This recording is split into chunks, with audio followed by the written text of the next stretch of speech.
नमस्कार, आप देख रहे हैं टुडे 24 न्यूज। मैं हूं आपके साथ साक्षी निर्माण।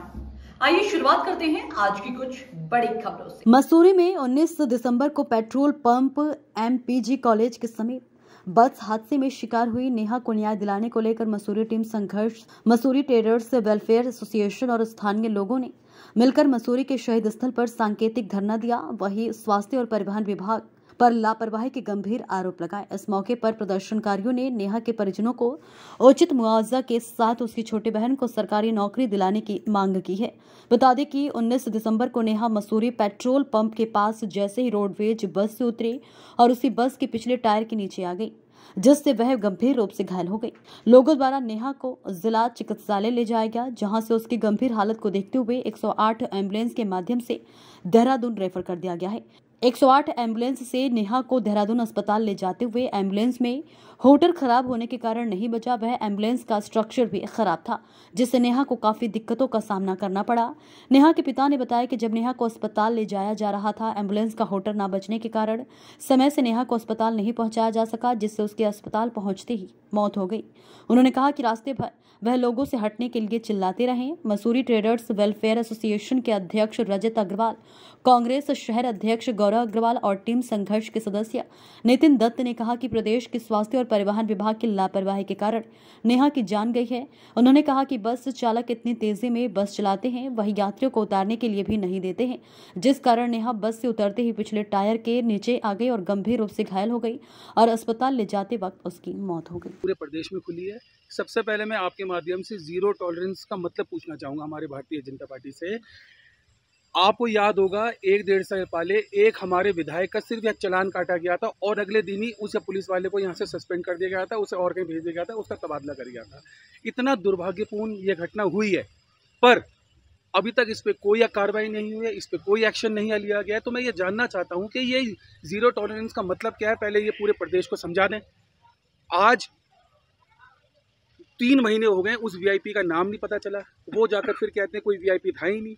उसके बाद इतनी बड़ी ये जो ये घटना हुई है, इस घटना को हुए हुए 2 हफ्ते से ज़्यादा हो गए, कोई कार्रवाई अभी तक नहीं की गई है। मैं आपके माध्यम से या सरकार से निवेदन करना चाहूँगा हाथ जोड़कर कि एक या पिता का दुख समझें और ये जो घटना एक बार हुई है ये बार बार ना होए, तो इस पर सख्त से सख्त आप इसमें कार्रवाई करें। तारीख को टिगरेक पे इलेक्शन चल रहे थे, तो क्या हुआ, रोडवेज की बस आई तो वो जो लड़की थी वो पिछले बार टायर के नीचे आ गई और उसी बस में बैठी हुई थी।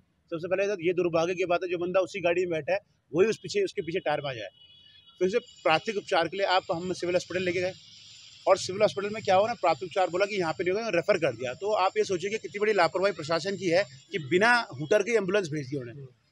बाकी इनके फादर भी आपको पूरी कहानी बताएंगे। तो बड़ी मतलब मांग क्या कर रहे हैं आप लोग? हम अभी मांग हमारी कि पहले तो तत्काल सीएमओ, सीएमएस और जितने भी 108 के जो क्रेडिबल कर्मचारी है उनके ऊपर उनको सस्पेंड किया जाना चाहिए, क्योंकि देखो ये घटना अगर हुई नहीं तो बार बार दोहराते रहेंगे, एक्शन अगर नहीं हुआ। और अभी हम उनके पास कल हमें मंत्री जी मिले थे तो हमने उनसे सहयोग मांगा, उन्होंने इस पर कुछ करेंगे।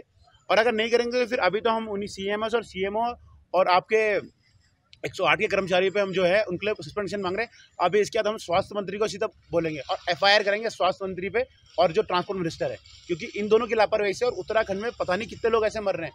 अभी रिपोर्ट निकालेंगे तो मेरे को लगता है इतने लोग कोविड से नहीं मर होंगे जितने लोग यहाँ पे ट्रांसपोर्ट के विभाग के उससे मर गए और स्वास्थ्य विभाग के लापरवाही से मर गए होंगे। लापरवाही बरत रहे हैं उन पर भी दोषी होना चाहिए। बाकी तो हम ही चाहते हैं कि वो हमारी बिटिया जो थी एक विधि की बहुत होनहार छात्रा थी और अपनी लॉ पूरा कर रही थी, तो कम से कम वो अपने परिवार को कहीं ना कहीं अपने परिवार को समृद्ध करने की सोच रही थी, अपने पापा के साथ कंधे से कंधा मिलाने चाहती। तो मैं चाहता हूँ उनकी जो छोटी बेटी है, मेरा मानना ये है, बाकी तो जो हमारे भाई साहब कहेंगे वही होना है।